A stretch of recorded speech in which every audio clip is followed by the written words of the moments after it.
والصلاة والسلام على أشرف الأنبياء والمرسلين وعلى آله وأصحابه وذرياته وأهل بيته وعلماء أهل سنته وأولياء ملته أجمعين.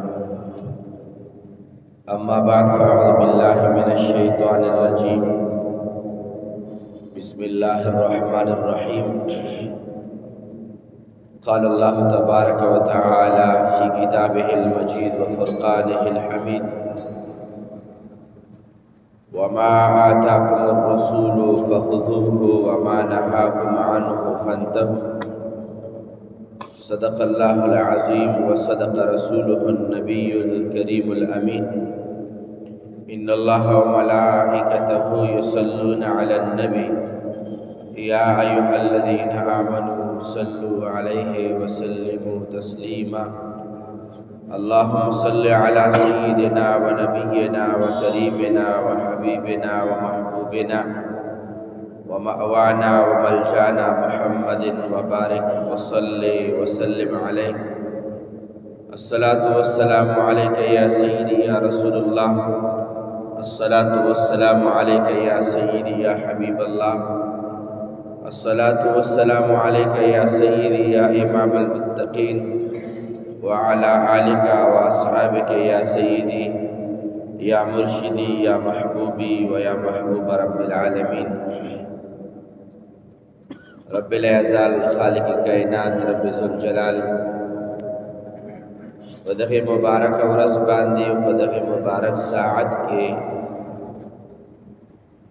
د یو اهم او د عظیمې فریضې ادایګۍ دپاره حاضر شوي یو. الله کریم خالق کائنات زموږ د حاضرو د حاضري او د حاضرېدونکو د حاضري په خپل عظیم بارگاه کې قبول مقبول او منظور فرمایي، او رب العزال خالق کائنات د دین اسلام په مبارکو تعلیماتو باندې قبول شوی عمل زموږ نصیب فرمایي. تیرا جمعہ مبارک کے خطاب کے منگا دا احادیث مبارکہ و پرنا کے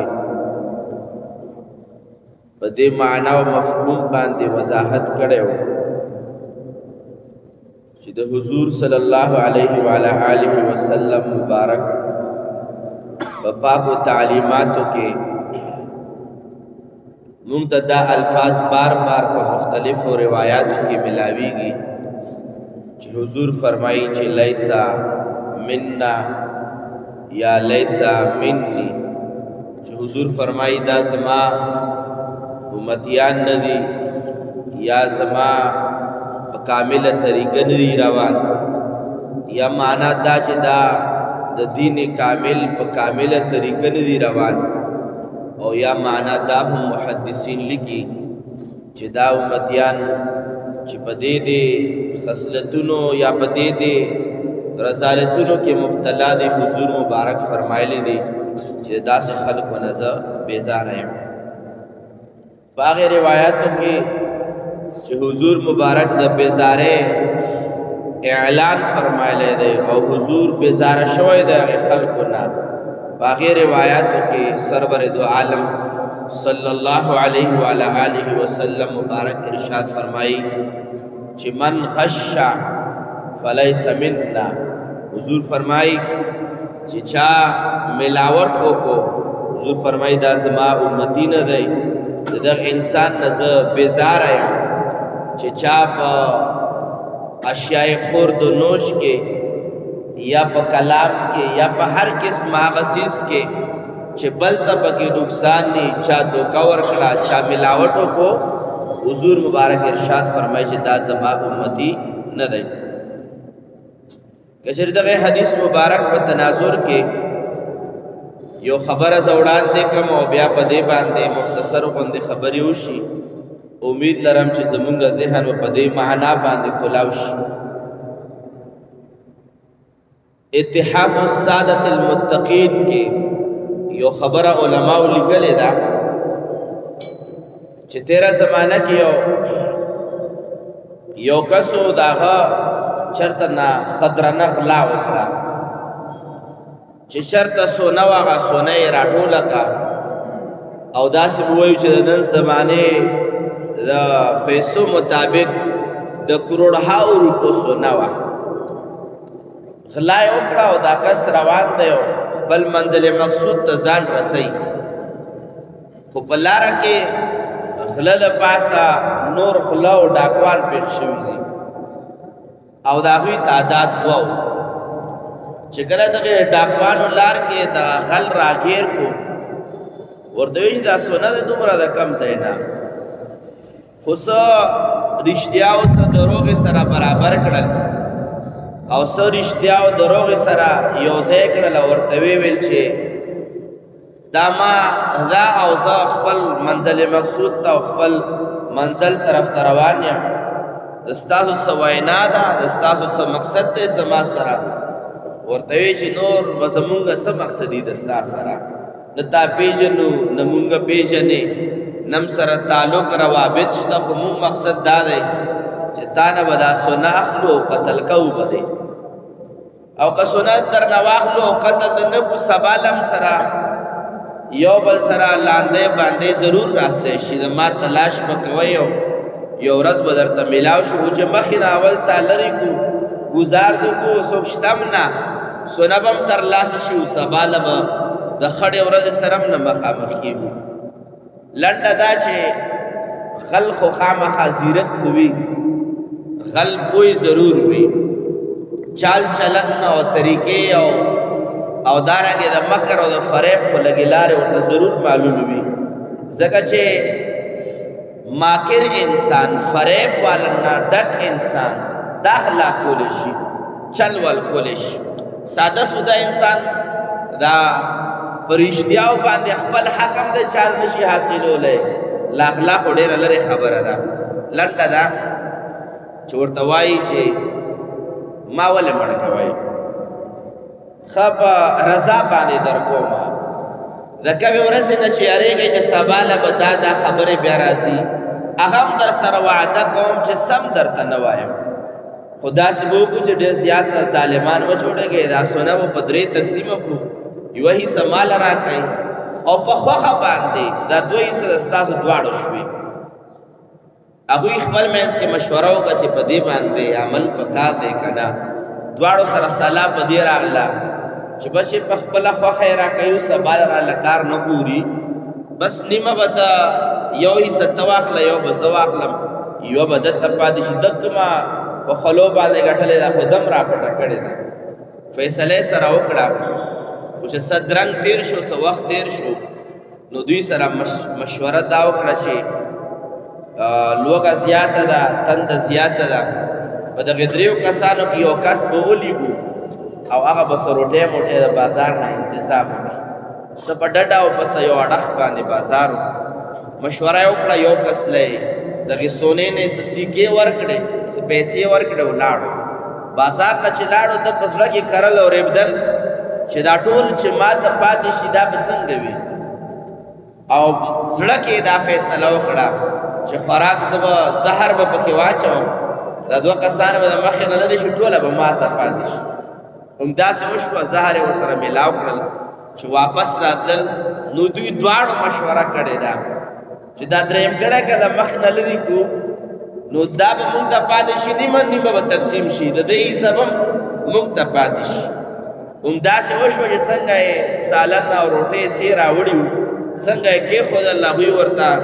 چاړې ورته تېرې کړې وې په مغز یې کې هلاک دوی چې ځا کار برابر شو روټۍ ته کېناستل زهر الوده روټۍ زهرو نه ډکه روټۍ او دغه طعام ته کېناستل او ویې خوړل په چې دوی لږ وخت تېرېدو واله شو او دا خپل بارونه یې راوچتول نو طبیعتونو کې خرابي راغله هملته هم دواړه بېهوشه شول هملته هم دواړه مردار شول نو ځکه سرور دو عالم صلی الله علیه وعلى آله وسلم مبارک د همدغې دوکې په هکله باندې فرمایي چې من غش فلیس منا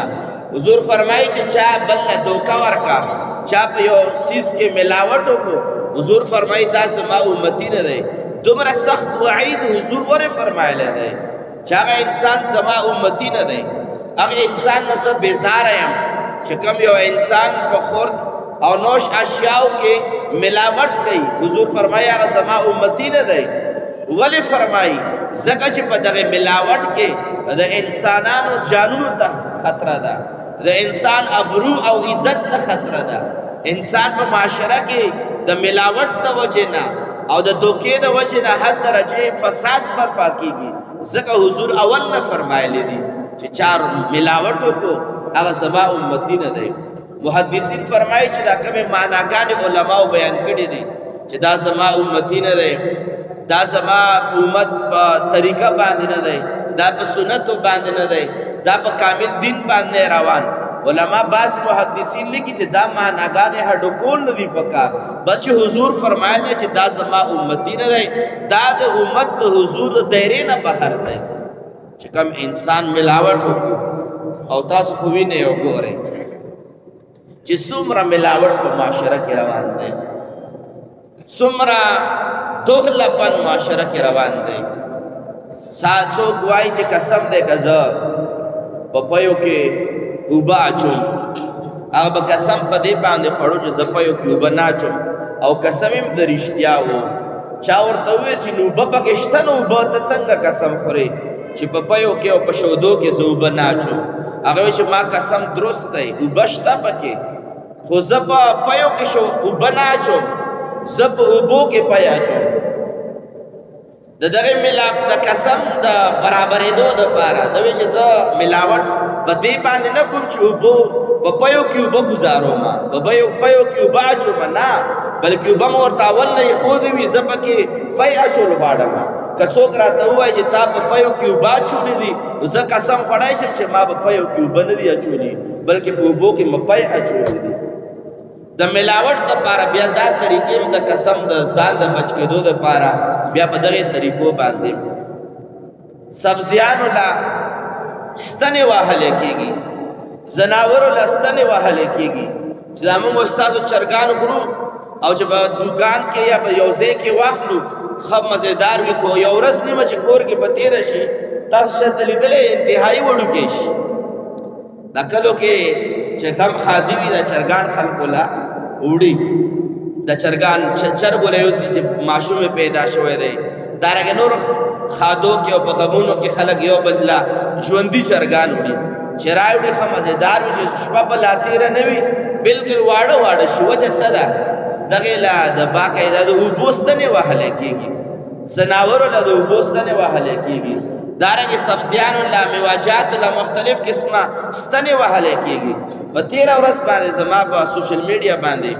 یو ویډیو نظر نه تېره شوه حقیقت دا چې حد درجې حیران شوم څه کسانو چاپه وهلې ده په مټایي سویټ والا یو غټ دوکان باندې چې کله هغوی وردننه شوي دي چې کوم مختلف قسمه رنګونو والا لډوان دي او برفیانې دي مختلف قسمه څیزونه دي په سره او په شنه او په ګلابي مختلف رنګونه یې ورکړي دي هغوی پکې هغه رنګ پکې استعمالولو په مټایانو کې او په سویټس کې هغه رنګ اچولی و چې کم زنانه او جامو له ورکولی کېږي د جامې او د لوپټې رنګ کېږي که نه سرې نه شنه او شنې نه سپینه وغیره دا چې کم رنګونه د انسانانو د نارینو د زنانو د کپړو دپاره کم رنګ استعمالیږي هغه رنګ یې په مټایانو کې اچولی و لیباټرۍ باندې چیک شو چې دا هغه رنګ نه دی چې کم خوراک دپاره استعمالیږي نو هر څوک وایي چې یاره چې طبیعت مې هر وخت خراب وي یاره چې هر وخت به سر باندې مې بوج وي یاره چې 10 کاله وشول چې معده مې خرابه ده وایي چې یاره چې 12 کاله وشول چې کله خېټه صحیح او کله خرابه دا وجه څه ده په دې کې هغه ملاوټونه کېږي چې کم باره کې حضور مبارک 1400 سال وړاندې فرمایلی دي حضور فرمایي هغه امتیان زما هډو امتیان دي نه چې کم کسان ملاوټ کوي دا حضور ولې فرمایلی دي دې نه فسادونه خورېږي امراض خورېږي قتل و غارت راځي یو بل مشت و گریوان راځي نور دارنګې مختلف قسمه تاسو یو د خوراک ملاوټ نه دی دارنګې که چېرې ته یو لرګی واخلې د کس نو ته خو یې پېژنې نه او تا ته وی چې دا لرګی دی او په دې قیمت باندې والا مینځ کې وکتلی شي بل لرګی وي بساط خود هزارها داسې موږ سره بار بار شوي دي انسان خو تجربه نه لري یو کس ته موبایل ته اخلي دکاندار درته قسم خوري چې ما نه دی کولاو کړی ده خو نه وي کولاو کړی په مستري باندې کولاو کړی وي هزار هر داسې موبایل به ته والي چې هغه به درته قسم خوري چې دا ډبي بند دی او دا نه دی کولاو شوی او تاله به په یو قیمت باندې درکړي او چې کم موبایل کولاو شوی لازمه خبره هغې قیمت کم وي قسم باندې به درکړي دا ملاوټ دی یو چیز دی هغه مارکیټ کې ملاویږي په یو قیمت باندې د یو ملک والا بل قیمت باندې ملاویږي د بل ملک والا یو د چاینا چیز دی بل د کوریا چیز دی بل پاکستانی دی بل جاپانی دی دغه ټول چیزونه یو قسمه شکل او صورت ډبی وغیره خو میډ یې بدل وي فلان کې میډ دی خو طالب چاینا استری د کوریا استری په نامه باندې کې ته څه پیژنې خو چې کله استعمال کې هغه نه بعد پته ولګي چې دا خو ما طرف کې دوکه شوی دام ملاوټ دی او حضور مبارک فرمایي دا زما امتیان نه دي امتیان به داسې وي چې د حضور د نور امتیانو سره به دومره لوی غداري به کوي دومره لوی ملاوټ به کوي دومره لوی دوکه به کوي ځکه سرور دو عالم صلی الله علیه و آله وسلم مخکې نه فرمایلی دي او دا نه چې زمونږ استاسو ټول مسلمانان په دې کې گرفتار یو نه داسې ښه خلک هم شته چې هغه ملاوټ په تصور کې هم د هغه ملاوټ په سوچ باندې نه راځي او تقریبا 13 کالو باندې یادېږي هغه چا یو بابا دی دوکان دی او هغه یو خوراک څیزونه خرڅوي نو چې کله دی تول کوي هغه خړ شاپر شاندې کاغذي مٹھائی وغیرہ چې کور کولی کېږي هغې شاپر کې مٹھائی یا خوراک څیز ورته اچولی دی او بل طرف ته چې کومه تله ده د تلې چې کم پاو دی یا نیم سیر دی یا کیلو دی هغه یې اچولی دی او لاندې هغه کاغذ هم ترې ایښودی دی چې کم کاغذ کې ورته کم خوراک اچولی کېږي چې وجه دا چې یو کیلو خو به خوراک شي خو د دې وزن برابر چې د هغه سره یو قسمه شاپر هغه کاغذ سیزم ملاو شوی دی د هغې وزن په مقدار باندې به ما ته زیاته فایده ملاویږي نو د په یو تله کې د سیرو د کیلو نه لاندې کاغذ هم ایښودی دی چې دلته د هغې وزن برابر راشي او دارنګې یو کیلو په مقدار باندې خوراک هم وله ورکړی دی چې چېرته په دې کې دوکه رانه شي چې یو ذرې برابر کمی زیاتې زما په روزګار کې رانه شي داسې خلک هم شته دی داسې خلک هم شته دی چې پیسې د ورته 10 روپۍ د ورته پاتې شي اواز در پسې کوي چې صاحبه پیسې در نه پاتې شوې او داسې کسان هم شته چې زړه کې دا دعاګانې غواړي چې واپس راونه ګرځي چې سلګونې راته اضافي پاتې دی چې دا رانه واپس وانخلي څه داسې کسان هم شته او څه داسې هم شته چې اوازونه در پسې کوي درله ایښودی وي چېرته وړوکی شاکر در نه پاتې شوی وي په هغې کې سامان پروت وي او دکاندار کې دکان کې سودا کوي 10 ورځې بعد وله ورشم چې تا نه کم سامان پاتې شوی همغه شان د شاپر بند به درله ایښودی وي او داسې خلک هم شته چې شاپر در نه پاتې شي او دکان کې ګنټه بعد راشم انکار کوي چې جي دلته خو نه بل ځای به در نه پاتې شوی وي دلته خو نه حضور مبارک یې ځکه ارشاد فرمایي دا د ملاوټ چې دی د یو بل سره دغله پالسي چې ده حضور مبارک مخکې نه په سختو او په زګو الفاظو باندې فرمایلی دا زما امتی نه دی ځکه ما عرض دا و چې حضور فرمایي من خش فلیس منا چا چې ملاوټ وکړو حضور فرمایي دا زما امتی نه دی او بل حدیث مبارک کې چې فلیس منا لفظ راغلی دی سرور دو عالم نور مجسم شفیع معظم احمد مجتبی محبوب کبریا جناب محمد رسول اللہ صلی اللہ علیہ وآلہ آلہ وسلم مبارک فرمان علی شان حضور فرمائی لیس منا من تشبہ بالرجال من النساء ولا من تشبہ بالنساء من الرجال مسند احمد حدیث مبارک دے حضور مبارک فرمائی او دا حدیث مبارک چکم روایت من معاشرہ کی موجود دی عملی توگا باندے دا آگے خلاف روان دی اگر روایتوں کی حضور مبارک فرمائی چہاگا نارینا زما امتیان ندی چې نخرې او پیخې او اندازونه د ښځو کوي او حضور فرمایي چې هغه زنانه زما امتیانې نه دي چې نخرې او پیخې لباس او فیشن دا د سړو کوي حضور فرمایي دا زما امتیان نه دي او نن سبا تاسو وګورئ که تاسو د لباس طرز او طریقه وګورئ که تاسو د خوراک طرز او طریقه وګورئ او که تاسو د ویښتو د جوړېدو د هیر سټایل وګورئ تاسو وګورئ عجیبه غوندې ماحول روان دی جنکې د هلکانو په شان د لباسو ویښته وغیره اپناوئ او هلکان د جنکو په شان دي او دا یو فیشن غوندې جوړ شوی هلکان به ویښته سړې پرېږدي او جنکې وړۍ د هلکانو په شان دي او عجیبه ماحول دا جوړ دی چې حضور مبارک د سړو لپاره سنت او تعلیم دا پرېښودی چې دا پیسې د ګیټو نه اوچتوئ دا سنت دی زنانه به دا ګیټې پکې پټوي دا سنت دی بلکې لازم دی نن سبا الټه ده خبره هلکان پیسې ټیټوي ګیټې پکې پټې وي او جنکې د خپلې پیسې اوچتوي ګیټې پکې ښکاروي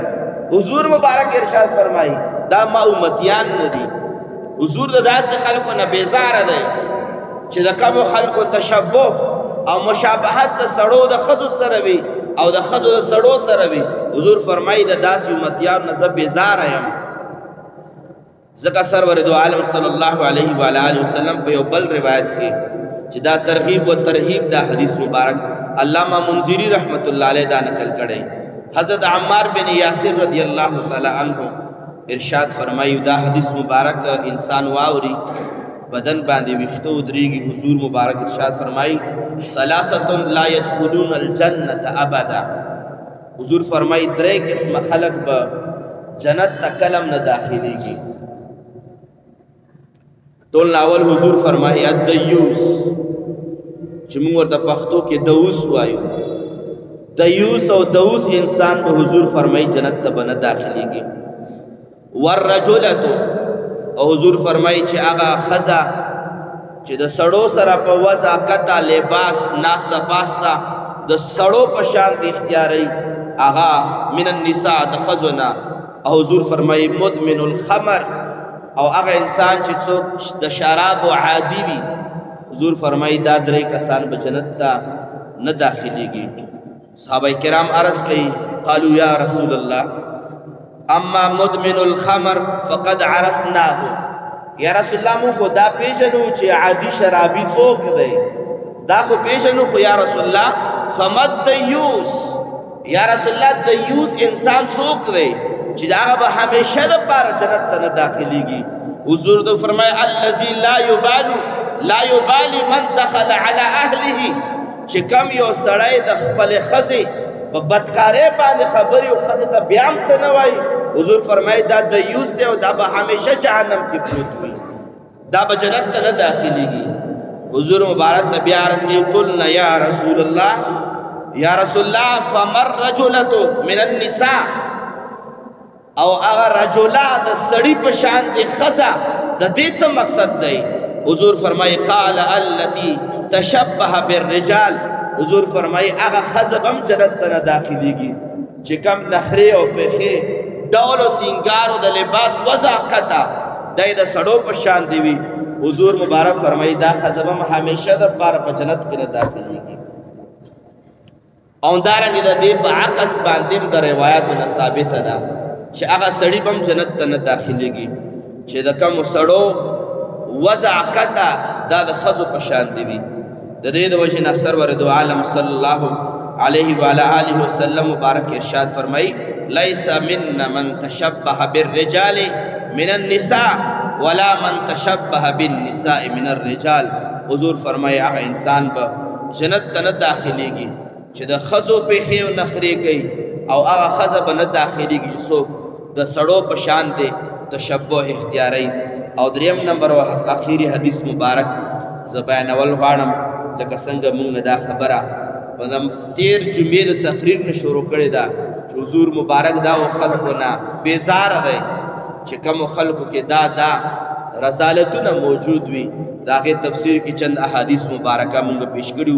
بل حدیث مبارک د ابن ماجه حدیث مبارک دی او دارنګه امام بخاری هم په خپلو الفاظو په خپل سند باندې نقل کړی. حضور مبارک ارشاد فرمای لیس منا من لم یتغن بالقرآن. حضور فرمای هغه انسان چې کوم یو انسان خوش آوازه کې تلاوت نه کوي هغه زما امتی نه دی.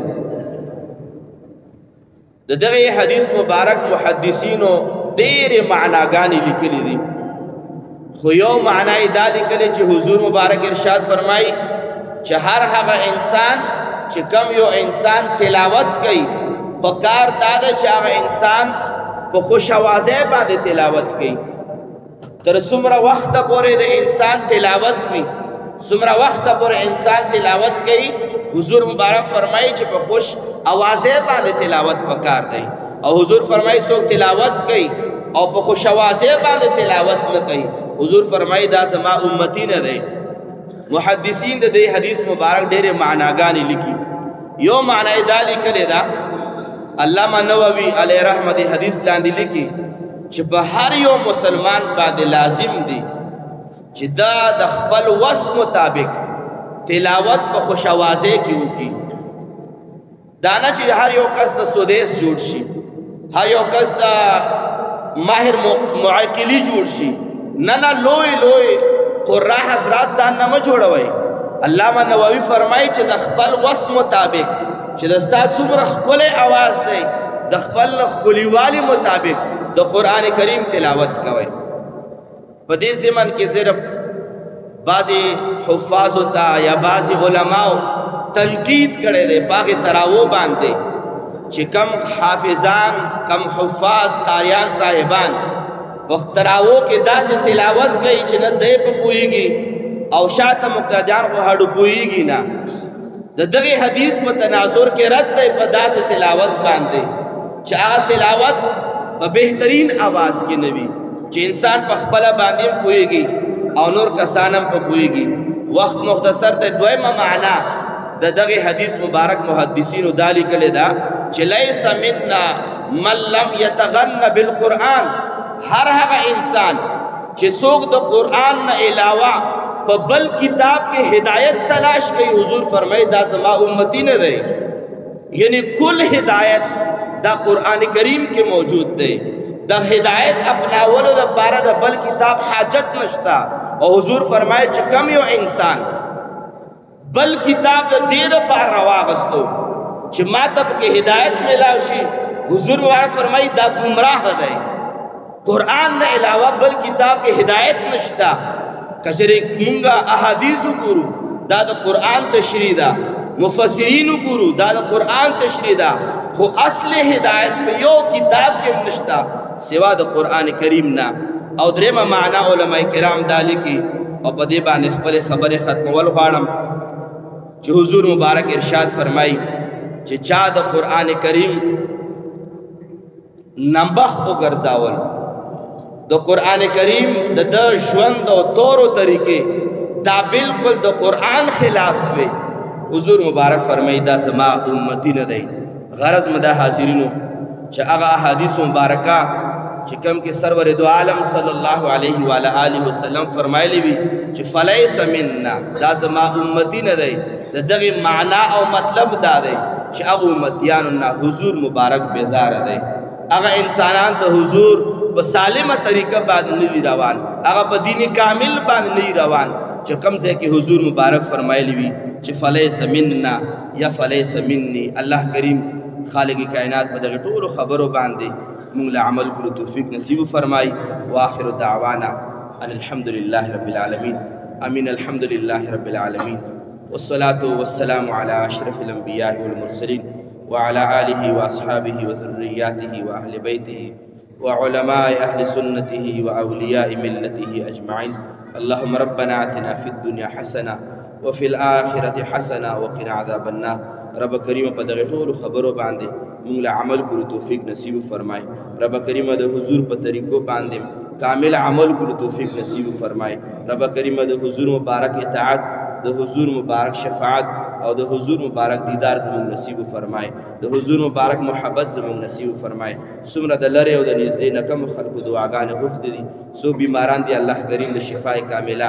عاجله ور نصیب فرمای څوک قرضدار دي الله کریم دې قرضونه خلاص کړي د چا قرضونه بند دي الله کریم دې قرضونه را خلاص کړي څوک بیا اولاد دي الله کریم د صالح اولاد ولور کړي د چا اولاد نه فرمانه دی الله پاک دی د حضور مبارک تابعدار وګرځولې کی سو په کوم ستونزو تکالیف او مشکلاتو کې مبتلا دي الله کریم د ټولو په حال باندې رحم فرمای وصلی الله تعالی علی خیر خلقه سیدنا محمد وآله واصحابه اجمعین برحمتک یا ارحم الراحمین.